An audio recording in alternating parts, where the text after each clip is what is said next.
The Great Pacific Garbage Patch seems to be changing, but not in a good way. It's not because we've gotten more eco-friendly. Years ago, I volunteered to help out on a cleanup expedition.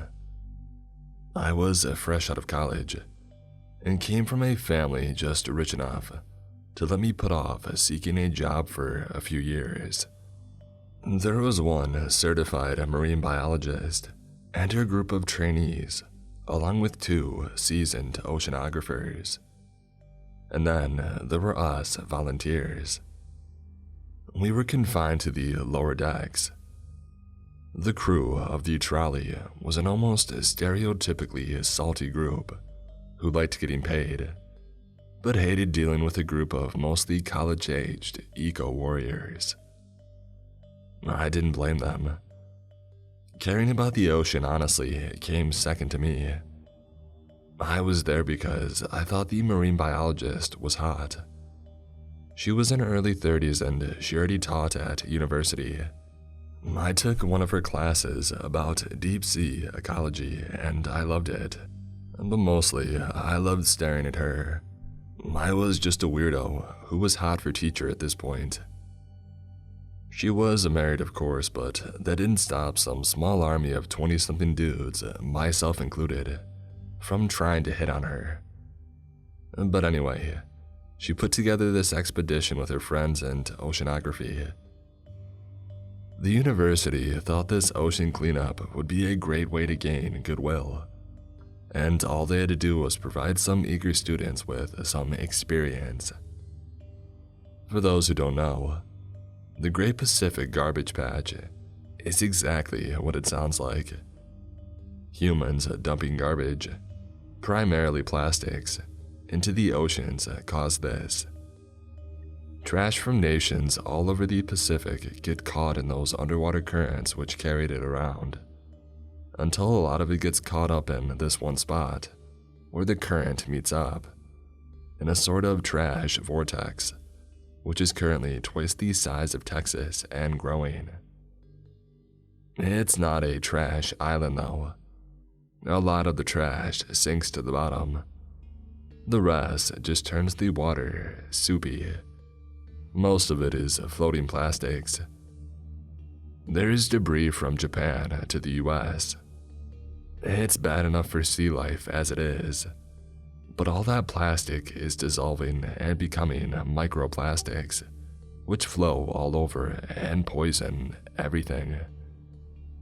Fish eat or inhale them. Other things eat the fish, including us. It's all a very bad cycle. There have been a few efforts to clean the patch up, but it's an uphill battle. Ours was just a small volunteer group of college kids. All we were doing was hauling mounds of trash aboard that we planned to sort through and catalog. My professor and the other people were also taking tests of some sort. I chatted up some other students, only pretending to care. Well, half pretending to be fair to myself. We sorted through this weird muck, the occasional disgusting carcass, plastics, trash, and seaweeds for a few days. One evening, I snuck above deck because I heard the professor was performing a dive for something, and I was hoping to catch a look. By the time that I made it, she was done with her dive and discussing something with the crew of the ship and the oceanographers. I sat there drooling over her until her words finally cut through the haze.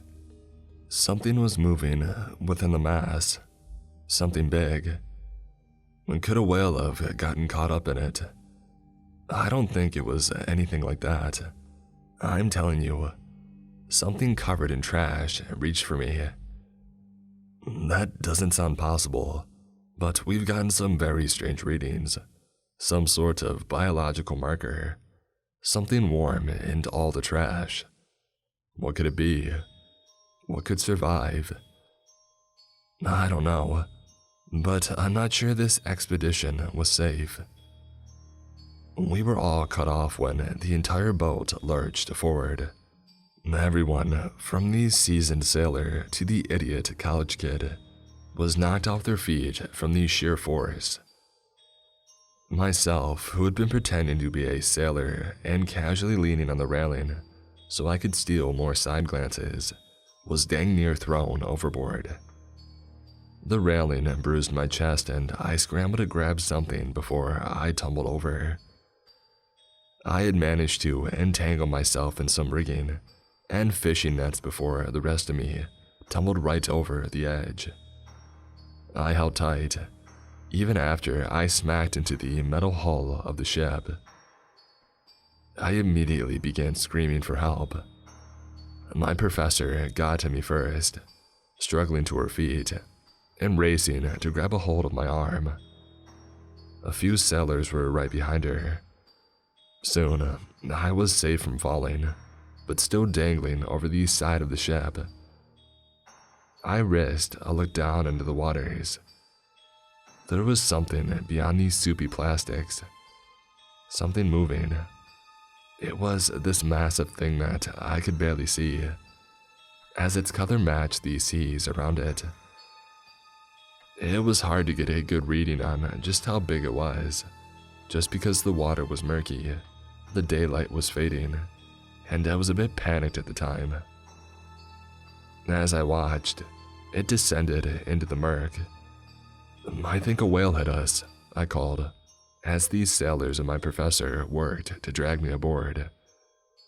"Ain't no whales around here this time of year," replied one of the sailors. "I saw something under us too. It looked big. What else could it have been?" I was momentarily distracted. The professor pulled me aboard in such a way. Let's just say that I was happy where my eyes ended up. I looked up at her. She looked pale. She whispered something to me. I think it was, "It's too big to be a whale." She snapped out of it and glared down at me. "No volunteers above deck. Get downstairs now." I didn't argue. The whole ship was in disarray. I helped clean up spilled equipment, food, and people for hours. I overheard the professor talking to her colleagues. "This isn't safe. If this was an animal, it couldn't have been.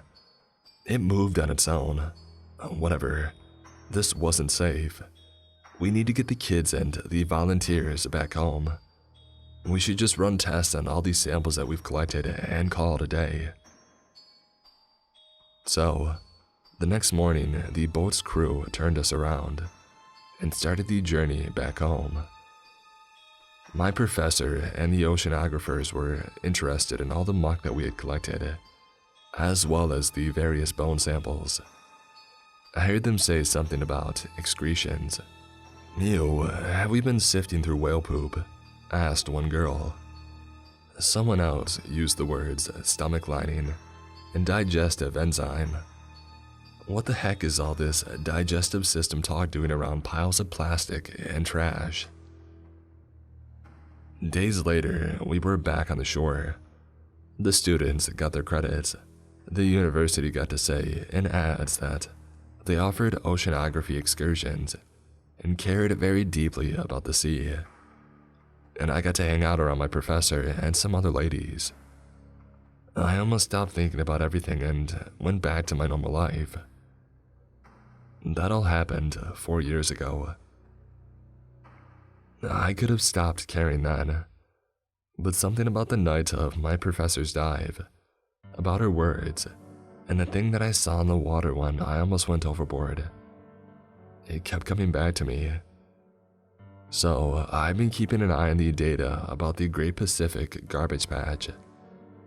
On the surface, it looks like the patch has grown, but my old professor has been posting her findings.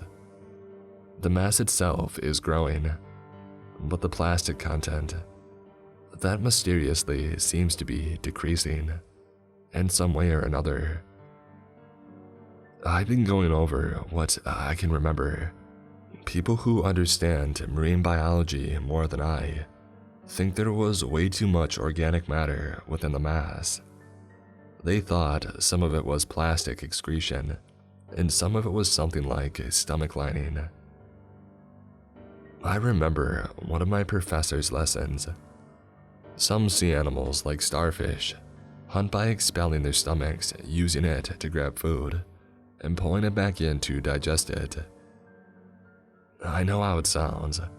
It sounds like I'm implying some sort of mutant starfish monster is eating the plastic. At first I thought, great. Nature mutated us a creature to help solve the plastic problem, right? But the whole thing has me uneasy. I sent my professor a message asking if my theory about plastic-eating animals could possibly be true. To my surprise, I got a reply. A very detailed, cryptic reply. I shouldn't be answering you. Several organizations and governments have sworn me to secrecy, but I'm scared. I came to the same conclusion. Some friends of mine collected data from the other part of the patch near the Philippines. They found the same biological marker within the organic compounds they collected. If there's some new species, it's present all throughout the garbage spread. The excretions we found contain plastics broken down to nearly a molecular level. I have no idea what anything could gain from plastic, but something clearly seems to be consuming it, breaking it down, and excreting it. It's leaving clouds of even more dangerous microplastics. It doesn't seem to mind consuming sea life either. You remember the bones that we hauled aboard? They were partially digested too. She posted some charts detailing migration patterns of sea life. As you can see from this chart, whale, dolphin, and almost all of the migration patterns have changed rather drastically in the last 2 years. They're swimming hundreds of miles off course to avoid coming into contact with the garbage patch. I don't think it's the plastic they're avoiding. My superiors want me to stay quiet. I don't understand why. There could be a biological marvel evolving right before our eyes. Cryptic, right? I sent her a response back, wondering what she thought this new species was. For a long time, she didn't reply. I got a response yesterday, and it's the reason that I decided to post all of this. My friends in the Philippines finished their testing. The DNA matches my own data. Not just like it's the same species. 99.9998% chance the substance came from the same entity. She linked an article about a cargo liner that disappeared mysteriously while traveling from Japan to Hawaii only a month ago.